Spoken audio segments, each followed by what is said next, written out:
बहुत समय पहले की बात है। उत्तर प्रदेश के एक छोटे से गांव रामपुर में दो भाई रहते थे, विक्रम और शुभम। दोनों एक ही मां की संतान थे, लेकिन स्वभाव में दिन रात का फर्क था। विक्रम बड़ा भाई था, तेज, चालाक, थोड़ा लालची और बहुत महत्वाकांक्षी। उसे हमेशा जल्दी अमीर बनने की चाह रहती थी। वहीं शुभम छोटा था, शांत स्वभाव का, मेहनती, ईमानदार और बड़ा ही सहनशील। उनके पिता धर्मपाल जी गांव के एक सीधे सादे किसान थे। उन्होंने अपने खेत खलिहान और पुरखों की जमीन बड़ी मेहनत से संभाली थी, लेकिन दुर्भाग्यवश एक रात अचानक हार्ट अटैक से उनका निधन हो गया।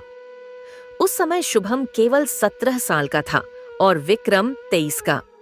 धर्मपाल जी के गुजरने के बाद दोनों भाइयों के सामने जिम्मेदारियों का पहाड़ टूट पड़ा।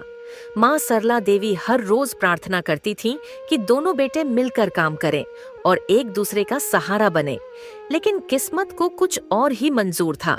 विक्रम ने तुरंत पिता की जमीन बेचने की बात उठाई। भाई, ये आप क्या कह रहे हैं? हम भला अपने पिताजी की उस जमीन को कैसे बेच सकते हैं? ये हमारे पूर्वजों का आशीर्वाद है और भला आशीर्वाद कोई बेचता है क्या? तू नहीं समझेगा छोटे।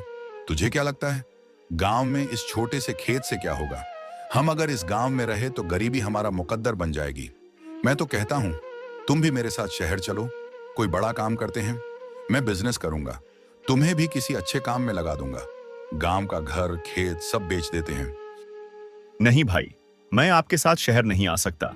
इस गांव से, यहाँ की मिट्टी से मेरी बहुत सारी यादें जुड़ी हुई हैं। मैं इन्हें छोड़कर कहीं नहीं जाऊंगा। शुभम को बुरा लगा। वह खेतों से बहुत जुड़ा हुआ था।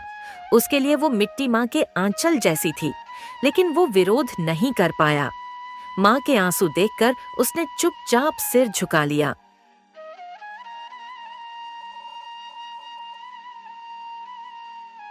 विक्रम ने पिता की आधी जमीन बेच दी और शहर चला गया। शुभम गांव में ही रह गया। जो जमीन बची वही उसका संसार बन गई। उसने बैल जोते, खेत जोते, सब्जी उगाई और मां का ख्याल रखा। उधर शहर में विक्रम ने पिता की दौलत से व्यापार शुरू किया।